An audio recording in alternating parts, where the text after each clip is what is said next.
우리 다 함께 찬송가 341장 찬양합니다.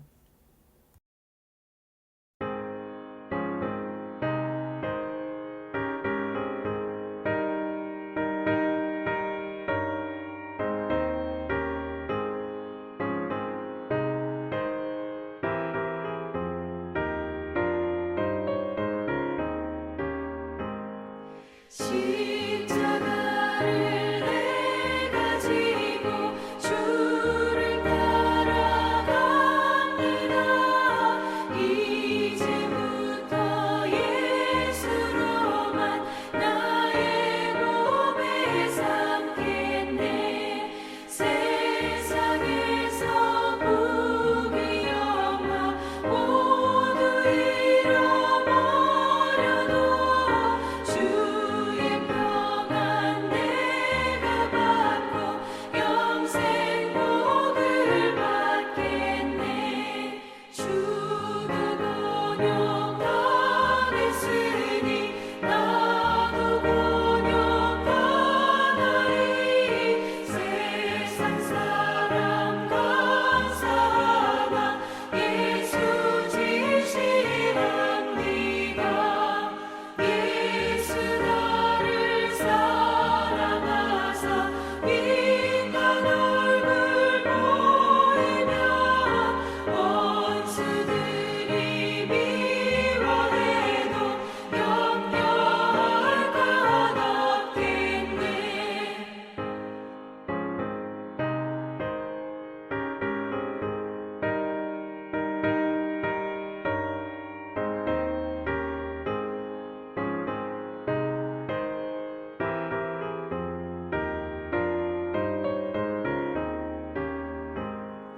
내가 핍박당할 때에 주의 품에 안기고 세상 고초당할수록 많은 위로 받겠네.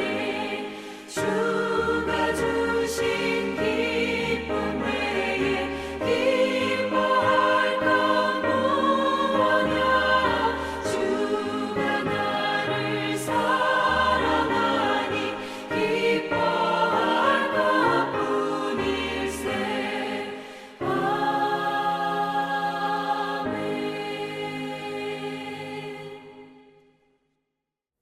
다 함께 사도신경합니다. 전능하사 천지를 만드신 하나님 아버지를 내가 믿사오며 그 외아들 우리 주 예수 그리스도를 믿사오니 이는 성령으로 잉태하사 동정녀 마리에게 나시고 본디오 빌라도에게 고난을 받으사 십자가에 못 박혀 죽으시고 장사한 지 사흘 만에 죽은 자 가운데서 다시 살아나시며 하늘에 오르사 전능하신 하나님 우편에 앉아 계시다가 죄로서 산 자와 죽은 자를 심판하러 오시리라. 성령을 믿사오며 거룩한 공예와 성도가 서로 교통하는 것과 죄를 사여 주시는 것과 몸이 다시 사는 것과 영원히 사는 것을 믿사옵나이다. 아멘.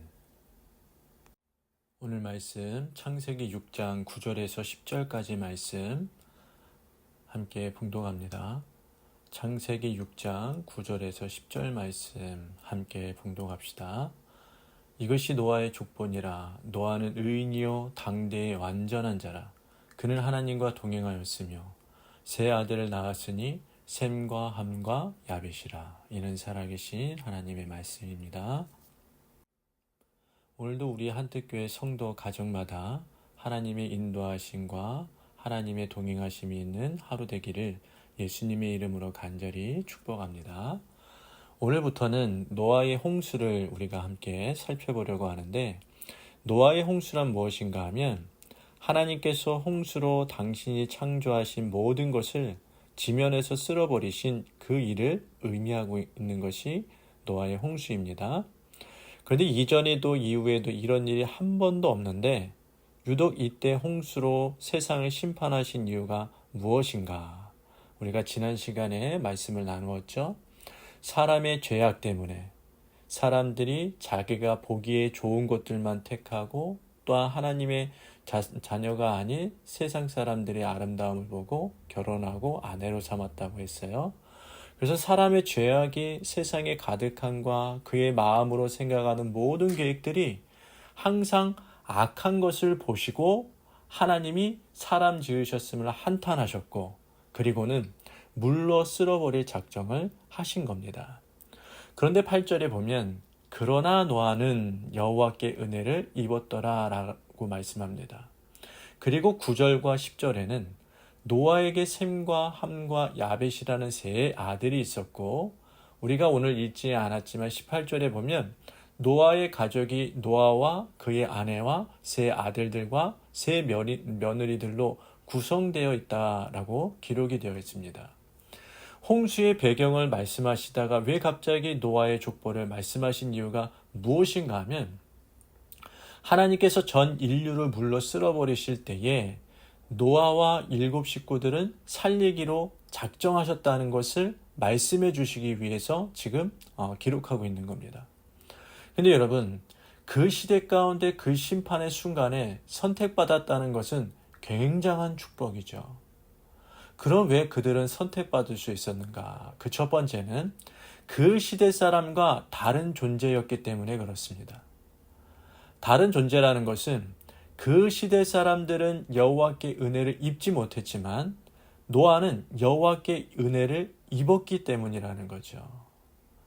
여러분, 세상 사람들은 돈이나 지식이나 지위로 사람을 구분하지만 사실은 그 사람이 하나님의 은혜를 입었느냐 하나님의 은혜를 입지 못하느냐로 구분하는 것이 맞습니다. 왜냐하면 돈이나 지식이나 지위가 있어서 구원을 얻는 것이 아니라 오직 하나님의 은혜를 입어 구원을 얻기 때문에 그렇죠. 그러니 여러분은 노아처럼 하나님께 은혜를 입은 다른 존재들과 구별된 존재라는 것에 감사할 수 있기를 예수님의 이름으로 간절히 축복합니다. 그러면 노아는 왜 하나님께 은혜를 입었는가? 우선 은혜가 무엇인가를 살펴봐야 됩니다. 8절에 보면 은혜라는 단어가 이제 등장을 하는데 히브리어로 헨이라는 단어를 씁니다. 이 헨이라는 그 의미는 하나님께서 베푸시는 사랑과 은총과 자비를 의미합니다. 그런데 이 단어는 하나님의 본성으로서의 사랑과 자비와 긍휼을 뜻하는 헤세드라는 단어와 다릅니다. 여러분 헤세드 아시죠? 헤세드는 무엇인가 하면 하나님만이 가질 수 있는 하나님의 무조건적인 자비를 말할 때에 헤세드를 쓰지만 지금 6장 8절에 등장하는 은혜의 히브리 단어 헨은 경건하며 의로운 자에게 주어지는 조건적인 자비예요. 그렇다면 노아는 어떤 사람에게 헨, 은혜, 곧 하나님의 조건적인 자비와 사랑을 받았는가 하면 9절에 기록되어 있어요. 이에 대해서 노아는 의인이요 당대의 완전한 자라 그는 하나님과 동행했다라고 말씀하는데 물론 여러분 여기서 중요한 것이 우리는 의인이라고 하면 죄가 없는 사람, 깨끗한 사람 뭐 이렇게 생각할 수 있지만 아닙니다. 의인이라고 해서 이 세상 가운데 흠이 없다는 것이 아니라 타락한 시대 가운데서도 경건하게 살려고 정직하게 살려고 노력했다는 것을 뜻할 때에 의인이라고 쓰는 거예요. 완전한 자 역시 전혀 죄가 없다는 것이 아니라 하나님 앞에서 죄를 짓지 않으려고 부단히도 노력을 했다라는 거죠. 죄가 있다라는 거예요? 없다라는 거예요? 있다라는 거죠. 그렇기 때문에 그는 하나님과 동행하였다라는 평가를 들을 수 있었던 것이지 그가 정말로 청렴해서 의인이라서 깨끗해서 그런 것이 아니에요. 그 타락한 가운데서도 부단히 노력하며 신앙을 지키려고 하나님 앞에 죄를 짓지 않으려고 노력했기 때문에 결국 노아는 그 시대 사람들과 달리 여호와의 눈의 은혜를 입은 사람입니다. 하나님께서 보시기에 의인이요 완전한 자였기 때문에 그에게 은혜를 주신 것입니다. 저는 우리 모두가 죄가 없어서 의인으로 불려지는 것이 아니라 하나님 앞에서 죄를 짓지 않으려는 몸부림으로 노아처럼 하나님과 동행했다는 평가를 받을 수 있는 우리 모두가 되기를 주님의 이름으로 간절히 축원합니다. 그러기에 노아의 가족들 역시 다른 존재들로 살아가는 거죠. 노아가 하나님께 은혜를 입은 이유는 하나님과 동행하였다는 말을 들을 만큼 의인이요 당대의 완전한 자였기 때문이라고 말씀드렸습니다. 물론 사람의 어떤 행동과 삶이 하나님의 은혜를 받는 데 미치는 영향은 미비할 것입니다. 하지만 하나님은 미비하지만 의인으로 완전한 자로 살려고 애쓰는 모습을 보기 원하시고 그것을 기뻐하십니다. 그러면 노아의 아내와 세 아들들과 세 며느리는 어떤 이유 때문에 하나님께 은혜를 입어 모두가 멸망당할 때 구원을 받은 것인가 하면 그들에 대한 사실 특별한 평가는 없습니다. 하지만 분명한 사실은 그들이 방주를 만들고자 한 노아의 결정에 동의했다라는 것, 그리고 방주가 완성될 때까지 함께 행동하고 일했다라는 것입니다. 노아를 포함하여 8명의 가족이 만든 방주는 오늘날로 계산하면 배 수량이 2만 톤급 배라고 말을 합니다. 현대에 발달된 기술과 장비와 인력으로도 3만 톤급 유조선을 만들 때 설계만 9개월이 걸리고 제작도 그 정도 걸린다고 합니다. 그러니 기술도 장비도 인력도 턱없이 부족했던 노아의 가족들이 하나님께서 지시하신 배를 만들기까지는 상상할 수 없는 노력과 땀과 시간이 있어야 되는 것이죠. 여러분, 이 시간 가운데 얼마나 다툼이 있고 마음이 안 맞을 때도 있었을 거 아니에요. 힘든 거죠. 노아가 500세 된 후에 세 아들을 낳았고 세 아들을 낳은 후에 홍수 심판을 선언하시고 600세가 되었을 때 대홍수가 시작되었으니까 배를 만드는 기간을 최대한으로 잡아도 97년이 안 될 것입니다. 이 기간 안에 방주를 만들어야 되는데 그것은 단지 가장이기 때문에 아버지이기 때문에 그 권위로만 될 수가 없다라는 거죠. 노아가 하나님의 말씀을 믿고 순종한 것처럼 노아의 아들들도 며느리들도 하나님의 말씀을 믿고 순종해야만 가능한 일입니다. 노아와 가족들이 하나님께 그 시대 사람들과 다른 존재로 보인 것처럼 우리도 그렇게 살 수 있기를 바랍니다. 죄악 가운데 살아가지만 그 죄를 짓지 않으려고 몸부림치는 우리 모두가 되고 또한 노아처럼 하나님과 동행하였다 이런 평가를 받는 우리 모두가 되어서 살아계신 하나님의 큰 은혜를 입는 우리 모두가 되기를 예수님의 이름으로 간절히 축복합니다.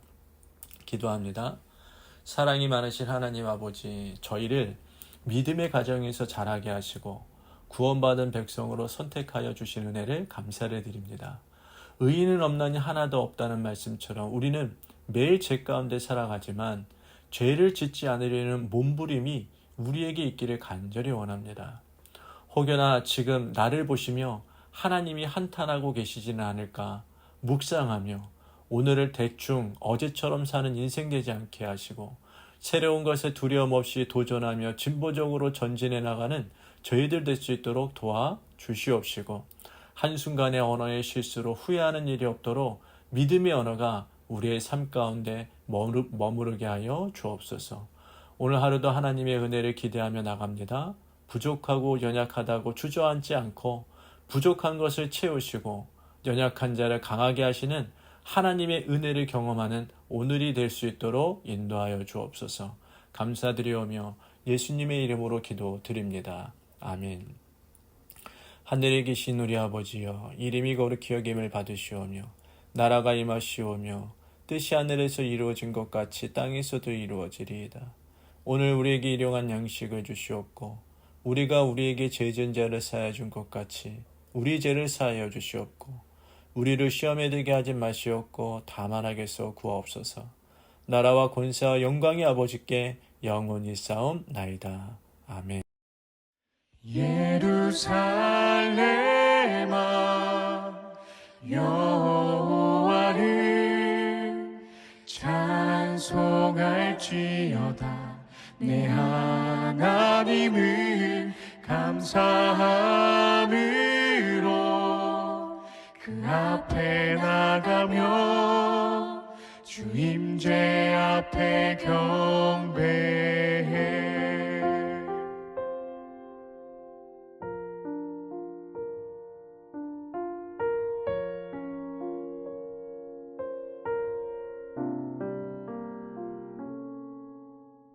우리 주는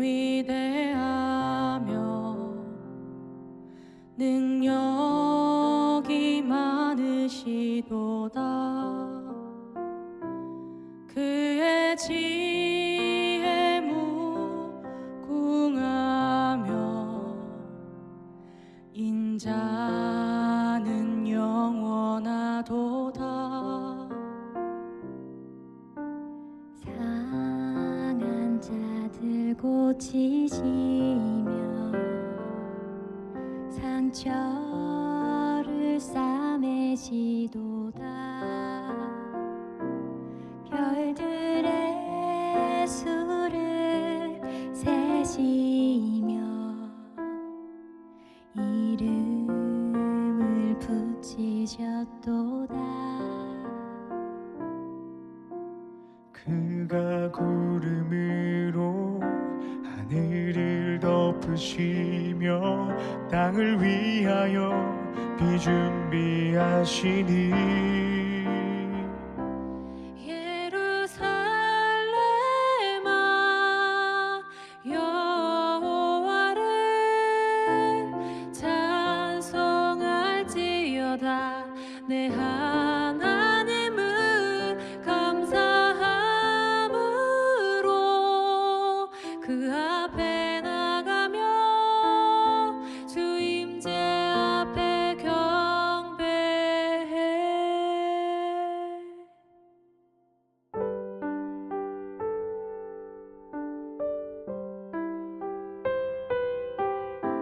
상한 자들 고치시며 상처를 싸매시도다. 별들의 수를 세시며 이름을 붙이셨도다. 그가 구름으로 하늘을 덮으시며 땅을 위하여 비 준비하시니 그가 구름으로 하늘을 덮으시며 땅을 위하여 비 준비하시니 예루살렘아 여호와를 찬송할지어다. 내 하나님을 감사함으로 그 앞에 나가며 주 임재 앞에 경배해.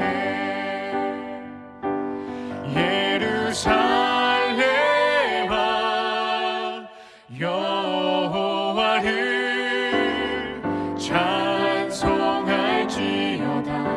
내 하나님을 감사함으로 그 앞에 나가며 주 임재 앞에 경배해.